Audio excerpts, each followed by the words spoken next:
Baik,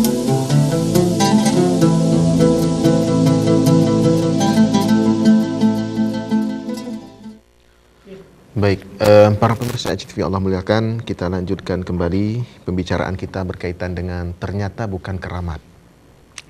Jadi ini kesalahan paham sebagian besar masyarakat kita berkaitan dengan keramat adalah menganggap kejadian-kejadian luar biasa atau bahasa lainnya adalah kesaktian-kesaktian pada seseorang itu menunjukkan bahwa orang itu adalah wali dari wali-wali Allah Subhanahu wa taala.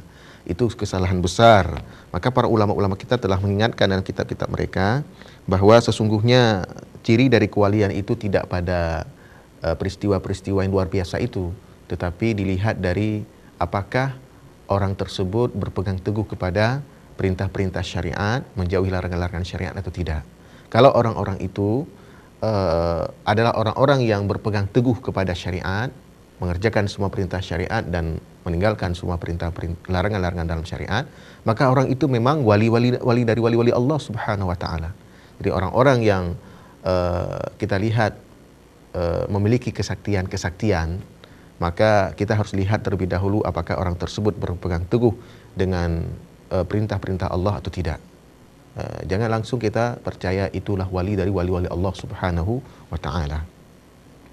Nah, kita sudah sebutkan tadi beberapa pendapat dari ulama-ulama kita Ahlussunnah wal Jamaah.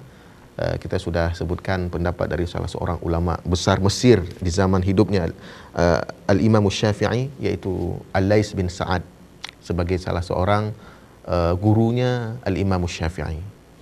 Memang bukan guru langsung karena tidak bertemu dengan Lais bin Sa'ad, tapi beliau berguru kepada murid-muridnya dari Lais bin Sa'ad. Jadi kita kutip ucapan Lais bin Sa'ad berkaitan dengan tema ini.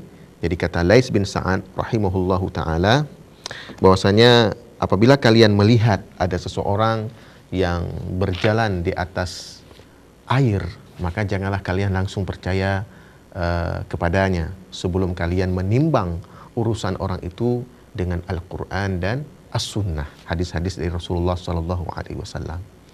Nah, ucapan Lais bin Sa'ad kemudian ditambah oleh Al-Imam Syafi'i. Imam Syafi'i menganggap ucapan ini masih belum sempurna, maka beliau sebutkan kesempurnaannya adalah idza ra'aitumur rajula yamshi 'alal ma' wa yatiru fil hawa fala taghtarru bihi hatta ta'ridu amrahu 'alal kitab was sunnah.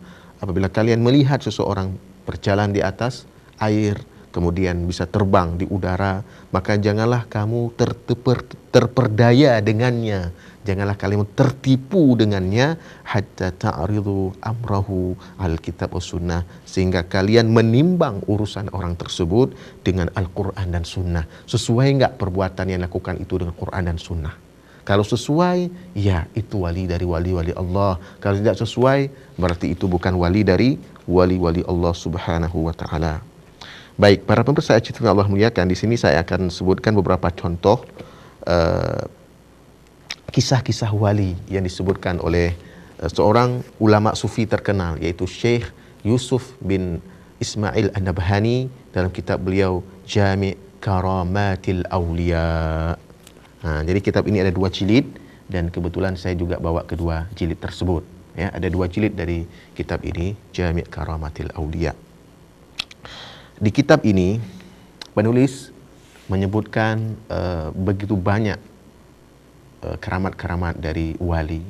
Namun ternyata setelah kita baca, ada di antara keramat-keramat itu yang tidak layak ya disebut sebagai keramat. Ya, oleh beliau disebut keramat, tapi kita yang sudah mengetahui pengertian keramat sebenarnya berdasarkan dari Al-Quran dan hadis, maka kita tidak layak menyebut apa yang beliau katakan itu sebagai keramat. Di antara contohnya kita boleh baca dari kitab ini, ya. Seorang wali diceritakan oleh beliau itu, ini memang bahasanya masih sangat vulgar, ya. Seorang ulama yang beliau katakan sebagai wali, ya, itu dapat membesarkan kelamin, ya, dapat memanjangkan kelamin, dapat menghilangkan kelamin, ya. Bahkan ada ulama yang lain yang termasuk dalam ulama sufi, kata beliau, itu ada yang dapat menarik kapal dengan buah pelirnya, ya. Ada yang memperlihatkan kelaminnya di muka umum, ya. Jadi ada juga ulama yang mengancam malaikat Israel dengan pemecatan kalau malaikat Israel itu tidak mencabut nyawa. Jadi ini contoh-contoh yang sebenarnya tidak layak disebut sebagai keramat, ya. Karena definisi keramat seperti yang kita sebutkan dengan ucapan-ucapan ulama-ulama kita tadi, ini tidak sesuai, ya. Apa yang beliau katakan ini tidak sesuai dengan penjelasan para ulama-ulama yang kita sebut tadi. Baik, di sini akan saya bacakan beberapa contoh saja dari apa yang beliau sebutkan itu yang tidak sesuai dengan apa yang sebenarnya disebut dengan keramat itu. Di sini Syekh Yusuf bin Ismail An-Nabhani menyebutkan pengalaman beliau bersama dengan guru beliau yang bernama Syekhuna, kata beliau, ya, Syekhuna Asy-Syeikh Ali Al-Umari. Ini boleh dibaca di juzuk yang kedua, Al-Juz'u Tsani, ya, di juzuk yang kedua dari kitab ini. Jami' Karamatil Auliya, kumpulan keramat-keramat wali. Nah, di halaman 396 jilid yang kedua, Syekh Yusuf bin Ismail An-Nabhani mengatakan, wa min karamatihi radhiyallahu anhu ma akhbarani bihi al-Hajj Ibrahim al-Madhkur qala dakhaltu fi hadha an-nahari ila al-hammam ma'a shaykhina al-Shaykh Ali al-Umari wa ma'ana khadimuhu Muhammad ad-Dabusi at-Tabralisi wa huwa akhu ihda zaujati syekh. Di antara keramat-keramat syekh, yaitu Syekh Ali Al-Umari, adalah sebagaimana diceritakan oleh Haji Ibrahim, ya. Kata Haji Ibrahim, satu hari saya pernah masuk di siang hari ke kamar mandi bersama dengan guru kita, yaitu Syekh Ali Al-Umari. Dan bersama kita juga ada pembantu beliau, pembantu Syekh yang bernama Muhammad Ad-Dabusi At-Tabralisi. Siapa Muhammad ini? Muhammad ini wahwa akhu ihda zaujati Syekh. Beliau ini adalah saudara salah seorang dari istri Syekh Ali Al-Umari. Walam yakun fil hammam ghairuna, dan tidak ada di kamar mandi ini selain kami bertiga, ya.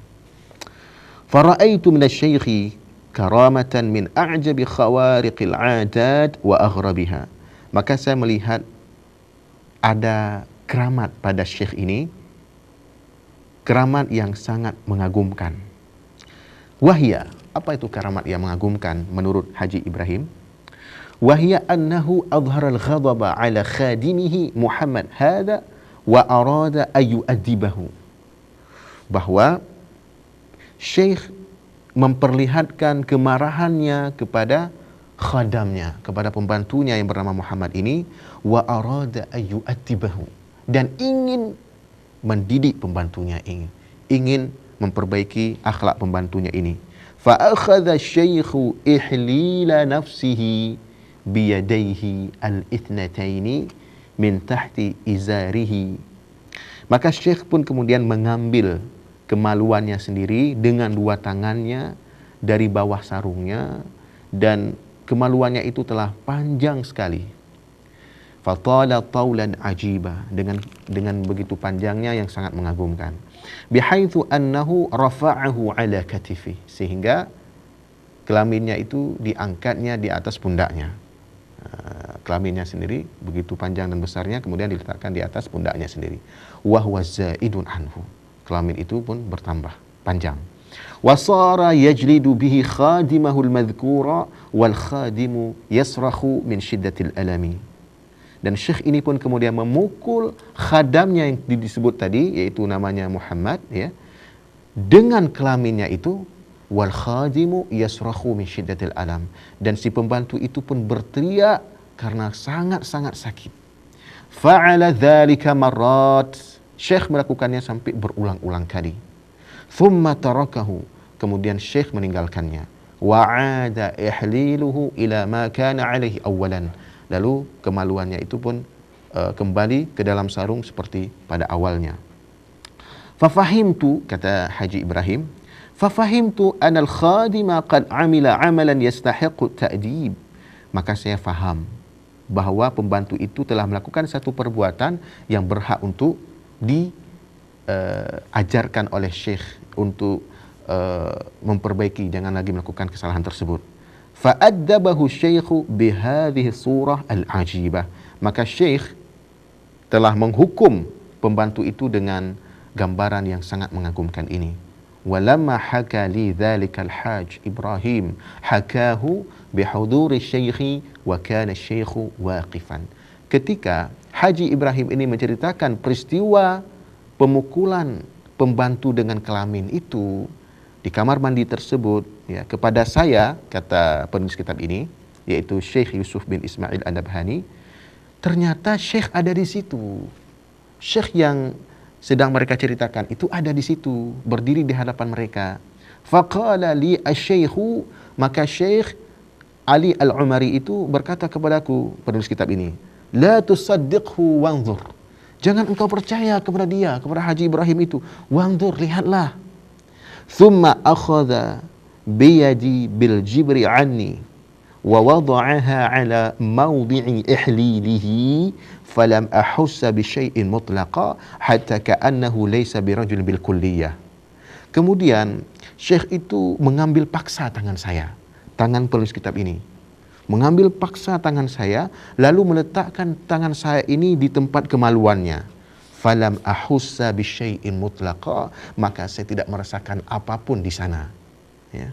Hatta ka'annahu laysa birajulin bil kulliyah, sehingga seakan-akan Syekh bukan laki-laki, ya. Jadi di tempat tersebut, di tempat kemaluan itu tidak ada kemaluan, ya. Jadi ini adalah satu hal yang menurut penulis kitab ini, Syekh Yusuf bin Ismail Nabhani, bagian dari keramat. Sesungguhnya itu bukan keramat. Beliau katakan keramat, tapi kita menganggapnya bukan keramat. Kenapa bukan keramat? Karena bertentangan dengan penjelasan para ulama-ulama kita tadi, bahwa hal tersebut itu melanggar kesopanan dalam syariat, ya. Ya, kita bisa lihat memukul itu dengan kelamin, kemudian membesarkan kelaminnya, kemudian bisa menghilangkannya dan seterusnya, dan mengambil tangan dari muridnya untuk diletakkan di tempat kelamin. Ini hal-hal yang melanggar dari etika-etika dalam syariat. Maka itu bukan keramat.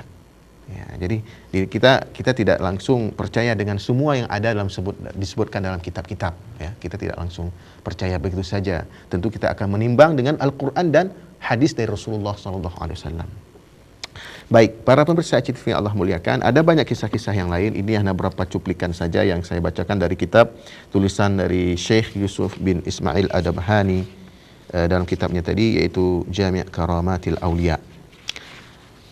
Para pemirsa ACTV yang Allah muliakan, saya juga akan menyampaikan apa yang disebutkan oleh Al-Imam As-Subki rahimahullah, salah seorang ulama besar dalam mazhab Syafi'i. Beliau ini adalah muridnya dari Al-Imam Al-Zahabi rahimahullah. Nama beliau adalah Tajuddin As-Subki. Jadi Tajuddin As-Subki murid dari Al-Imam Al-Zahabi, dan beliau ini juga anaknya dari Al-Imam Taqiyuddin As-Subki. Al-Imam Tajuddin As-Subki dalam kitab beliau Tabaqat Asy-Syafi'iyah Al-Kubra, juzuk yang kedua, menyebutkan kesepakatan para ulama, ya, bahwa keramah itu tidak akan muncul pada orang-orang fasik, tidak akan muncul pada orang-orang yang keji. Kata beliau rahimahullah ta'ala dalam kitab ini, juzuk 2 halaman 330, ya. Wa min tamamil kalam fi dhalika anna ahlal qiblati muttafiquna ala anna al-karamat la tadhharu ala al-fasaqati al-fajarah wa innama tadhharu ala al-mutamassikina bi ta'ati Allah azza wa jalla. Dan kesempurnaan dari penjelasan kita berkaitan dengan keramat ini, kata Al-Imam As-Subki rahimahullah, bahwasanya ahlul qiblah, itulah umat Islam, ya, sepakat bahwasanya keramat-keramat itu tidak akan muncul kepada orang-orang fasik, orang-orang yang meninggalkan perintah-perintah agama, yang melakukan larangan-larangan agama. Itu tidak akan menampilkan keramat-keramat, dan juga orang-orang yang keji. Wa innama tazharu 'alal mutamassikin bi ta'atillahi 'azza wa jalla. Tapi keramat itu muncul pada orang-orang yang berpegang teguh dengan ketaatan kepada Allah 'azza wa jalla. Jadi kita jangan sampai terombang-ambing pemahaman kita berkaitan dengan keramat ini. Kita ambillah penjelasan-penjelasan para ulama-ulama kita Ahlussunnah wal Jamaah, termasuk di antara penjelasannya yaitu penjelasan Al-Imam Tajuddin As-Subki ini, bahawa disebut keramat itu apabila kita berpegang kepada Al-Quran dan As-Sunnah Nabi Muhammad sallallahu alaihi wasallam. Jadi semakin lebih tegas lagi ya penjelasan-penjelasan tadi oleh Al-Imam Abu Lais bin Sa'ad, kemudian Al-Imam Syafi'i, kemudian Al-Hafidh Ibnu Hajar Al-Asqalani, dan yang terakhir ini adalah Al-Imam Tajuddin As-Subki dalam kitab beliau At-Tabaqat Asy-Syafi'iyah Al-Kubra juzuk yang kedua. Baik, kita akan lihat melalui hadis Rasulullah SAW. Kalau tadi kita bacakan penjelasan-penjelasan para ulama, maka kita bacakan langsung hadis-hadis Rasulullah berkaitan dengan wali ini. Kita boleh lihat di dalam kitab Sahih Al-Bukhari. Dalam kitab Sahih Al-Bukhari, Kitabur Raqaiq, ya, Babut Tawadhu. Bab tawadhu inilah bab ke-38, ya. Jadi dalam Sahih Bukhari itu ada 79 bab, dan bab yang ke-38-nya berjudul At-Tawadhu, Babut Tawadhu. Nah, dalam bab ini Al-Imam Al-Bukhari rahimahullah menyebutkan satu hadis berkaitan dengan wali Allah ini, yaitu hadis nomor 6502. Hadis 6502. Haddatsani Muhammad bin Uthman bin Karamah. Haddatsana Khalid bin Makhlad. Haddatsana Sulaiman bin Bilal. Haddatsani Syarik bin Abdullah bin Abi Namar an Atha an Abi Hurairah qala. Ini sebelum beliau menyebut teksnya, beliau sebutkan sanad. Karena hadis itu baru bisa disebut hadis adalah apabila terpenuhi dua syarat. Ada sanad dan ada matan. Apabila sekedar hanya ada matan, itu bukan hadis. Maka kalau hanya ada sanad, tidak ada matan juga bukan hadis. Jadi kedua-duanya ada. Dan itu hanya ada kategori ini dalam kitab-kitab hadis, yaitu kitab-kitab induk hadis. Sahih Bukhari, Sahih Muslim, Sunan Abi Daud, Sunan Tirmidzi, Sunan Nasa'i, dan lain sebagainya. Baik, para pemirsa yang Allah muliakan, kita akan lanjutkan setelah pesan-pesan berikut ini.